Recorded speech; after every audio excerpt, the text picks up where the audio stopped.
আছো? আশা করি ভালো আছো। আজকের এই ভিডিওতে আমি নবম দশম শ্রেণীর হায়ার ম্যাথের চ্যাপ্টার 7 যেটা অসীম ধারা ছিল সেটা নিয়ে আলোচনা করব। তো চলো শুরু করি। তো আমরা এখন বইয়ের টেক্সট বুকের 9 নম্বর ম্যাথগুলো করব। 9 নম্বরের ক এবং খ নাম্বার ম্যাথ আজকে আমরা করব। মেলির ক এবং গ নাম্বার ম্যাথ আমরা আজকে করব। তো দেখো আমরা শুরু করি। দেখো ক নাম্বার আমাদের দেওয়া আছে 2 4 6 8 10 12। তো এখন আমাদের এখান থেকে কি করতে হবে? দেখো আমাদের বইয়ের মধ্যে এখানে করতে কি বলেছে, আমাদের বইয়ের মধ্যে এখানে করতে বলেছে প্রদত্ত অনুক্রমের হচ্ছে আমাদের 10তম পদ এবং 15তম পদ এবং 8তম পদ নির্ণয় করতে বলেছে। তাহলে প্রথমে আমাদের 10তম পদ নির্ণয় করতে হবে এবং তারপর আমাদের 15তম পদ নির্ণয় করতে হবে এবং তারপর আমাদের 8তম পদ নির্ণয় করতে হবে। তাহলে দেখো প্রথমে যদি তুমি এই যেই ধারাটি আছে বা যে অনুক্রমটি আছে সেটা কীরকম অনুক্রম, অর্থাৎ এটি কেমন ধারা সেটা আমাদের দেখতে হবে। এটি কি সমান্তর ধারা নাকি গুণোত্তর ধারা? কেননা সমান্তর ধারা এবং গুণোত্তর ধারার ক্ষেত্রে সূত্রগুলো আলাদা হয়, তো সেই অনুযায়ী কিন্তু আমাদের আগে এটা দেখে নিতে হবে। তো দেখো এখানে আছে 2 4 6 8 12 10 12। তো দেখো প্রত্যেকটির মধ্যে যে সাধারণ অন্তর অর্থাৎ বিয়োগ করলে 2 আসছে, কিন্তু তুমি যদি এটাকে ভাগ করো তখন কিন্তু প্রত্যেকটির ক্ষেত্রে সেম অ্যান্সারগুলো আসছে না। অর্থাৎ 4 থেকে 2 বার দিলে 2 থাকছে, 6 থেকে 4 বার দিলে 2, 8 থেকে 6 বার দিলে 2, 10 থেকে 8 বার দিলে 2, কিন্তু তুমি 4কে 2 দ্বারা ভাগ করলে 2 আসছে, কিন্তু 6কে 4 দ্বারা ভাগ করলে কিন্তু 2 আসছে না। তো এইটা দিয়ে আমরা কিন্তু বুঝতে পারছি এটি হচ্ছে একটি সমান্তর ধারা। তাহলে এই সমান্তর ধারার ক্ষেত্রে আমাদের এর মান অর্থাৎ প্রথম যে প্রথম পদ যেটি সেটি কত? 2। এখন আমাদের কি বের করতে হবে সাধারণ অন্তর। সাধারণ অন্তরকে ডি দিয়ে প্রকাশ করা হয়, তাহলে সাধারণ অন্তর ডি ইজ ইকুয়াল টু হচ্ছে আমাদের 4 - 2। তাহলে আমরা কি পেলাম? 2। অর্থাৎ আমাদের প্রথম পদ হচ্ছে 2 এবং সাধারণ অন্তর হচ্ছে 2। এখন আমাদের 8তম পদ নির্ণয় করতে হবে, অর্থাৎ 8তম পদ। দেখো আমরা কি জানি nতম পদের মান কি? nতম পদের যে সূত্রটি কি সেটি হচ্ছে আমাদের a plus n minus 1 into D. এটা হচ্ছে আমাদের nতম পদের মান।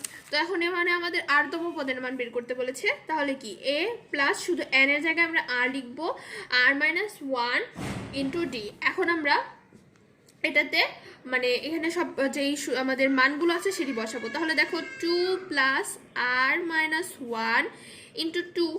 এখন যদি আমরা এটাকে আরেকটু বেশি করি তাহলে আমরা কি পাচ্ছি? দেখো 2 প্লাস 2r মাইনাস 2। তাহলে এই 2 আর এই 2 কেটে যাচ্ছে, তাহলে আমরা কি পাচ্ছি আলটিমেটলি? শুধু 2r। তার মানে rতম পদের মান কত? 2r। এখন আমরা 10তম পদের মান বের করব। তো 10তম পদের মান কি? 10তম পদের মান হচ্ছে আমাদের দেখো a প্লাস n মাইনাস 1, অর্থাৎ আমাদের n এর জায়গায় এখন 10 বসাতে হবে, 10 মাইনাস 1 ইন্টু ডি। এর মান হচ্ছে 2 প্লাস 10 মাইনাস 1 ইন্টু 2। তাহলে 10 মাইনাস 1 করলে কি 9, আর 9 দুগুণে কত হয়? 18। তাহলে 2 প্লাস 18 অর্থাৎ হচ্ছে 20, অর্থাৎ 10তম পদ হচ্ছে আমাদের 20। এখন আমরা আবার 15তম পদটি বের করি। তাহলে দেখো a plus 15 minus 1 into D. তাহলে কি 2 প্লাস যদি আমরা 15 থেকে 1 বাদ দিই তাহলে কি থাকছে আমাদের 14 ইন্টু 2। তাহলে দেখো এখন যদি আমরা এটা কি করি তাহলে আমাদের অ্যান্সারটা কি আসবে? তাহলে দেখো 14 দুগুণে হচ্ছে 28, 28 আর 2 যোগ করলে কি হবে? দেখো 2 প্লাস 28, তাহলে হচ্ছে আমাদের 30। তাহলে আমাদের 8তম পদ হচ্ছে 2 আর 10তম পদ হচ্ছে 20 এবং 15তম পদ হচ্ছে 30। তো আমরা এটা করে ফেললাম। এখন দেখো এখন আমাদের এখানে একটি সাধারণ পদ দেওয়া আছে, অর্থাৎ nতম পদ দেওয়া আছে। তো এই nতম পদ থেকে এখন আমাদের একটি অনুক্রম যেটি আছে সেটি বের করতে হবে, এবং বা আমরা এখান থেকে অনুক্রম না বের করে একটা কাজ করতে পারবো। দেখো আমাদের যেহেতু এখানে তম পদ দেওয়া আছে, nতম পদ দেওয়া আছে, তো আমরা এখান থেকে 8তম পদ বের করতে পারবো।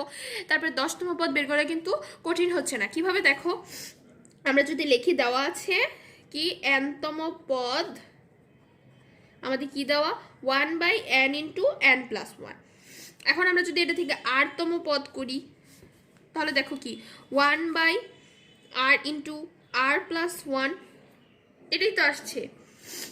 তারপরে আমরা যদি 10তম পদ বের করি, 10তম পদ, তাহলে কি 1/10 ইন্টু 10 প্লাস 1, অর্থাৎ কি 1/10 ইন্টু 11, অর্থাৎ কি 1/110 মানে 110।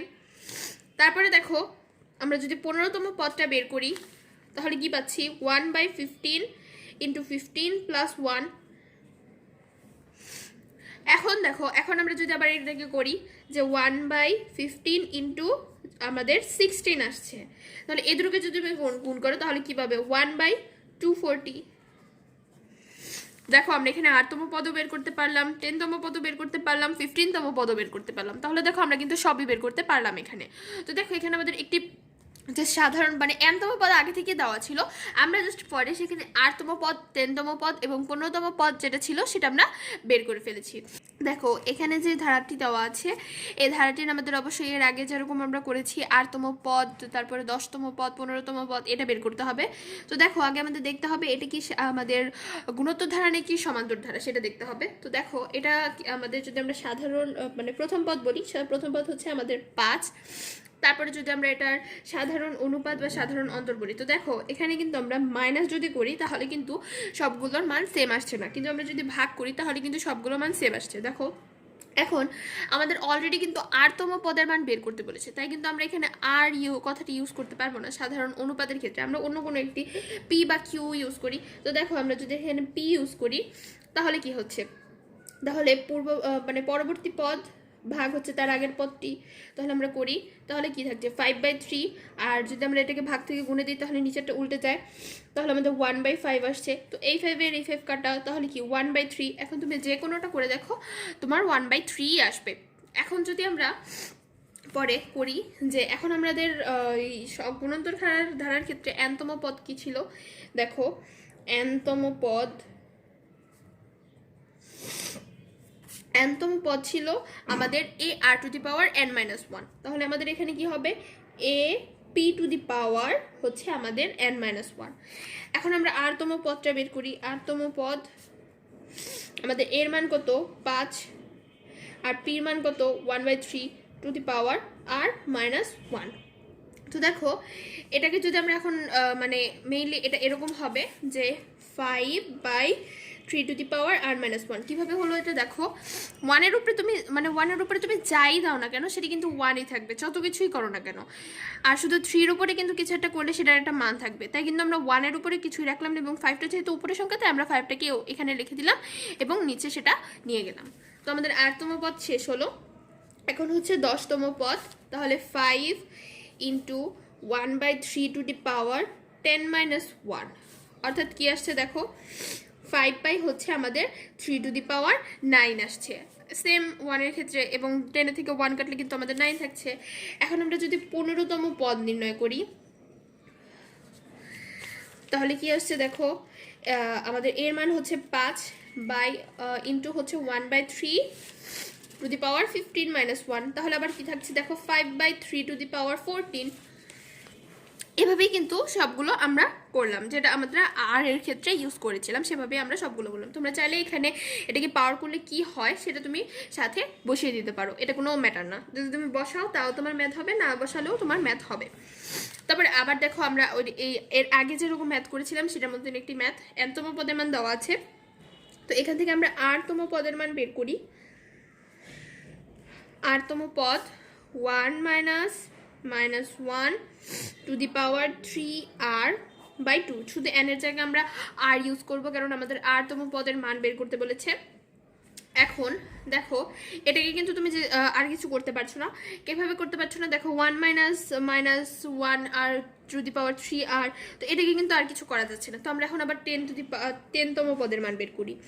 তাহলে দেখো কি আসছে 1-1/3×10/2, অর্থাৎ -1-এর উপর 30 পাওয়ার। তো 30 দেখো 30 কিন্তু একটা জোড় সংখ্যা, তাই কিন্তু আমরা জানি যে মাইনাসের উপরে যদি জোড় সংখ্যা থাকে তাহলে কিন্তু সেটা প্লাস হয়, এবং যদি মাইনাসের ভিত্তির উপরে যদি বিজোড় সংখ্যা থাকে তাহলে কিন্তু সেটা মাইনাস থেকে যায়।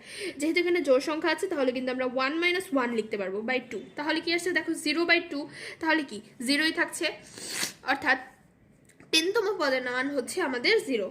এখন দেখো 15তম পদ 1-3×15 বাই হচ্ছে আমাদের 2। তো দেখো 3×15 করলে তোমরা কি পাবে, তোমরা 45 পাবে।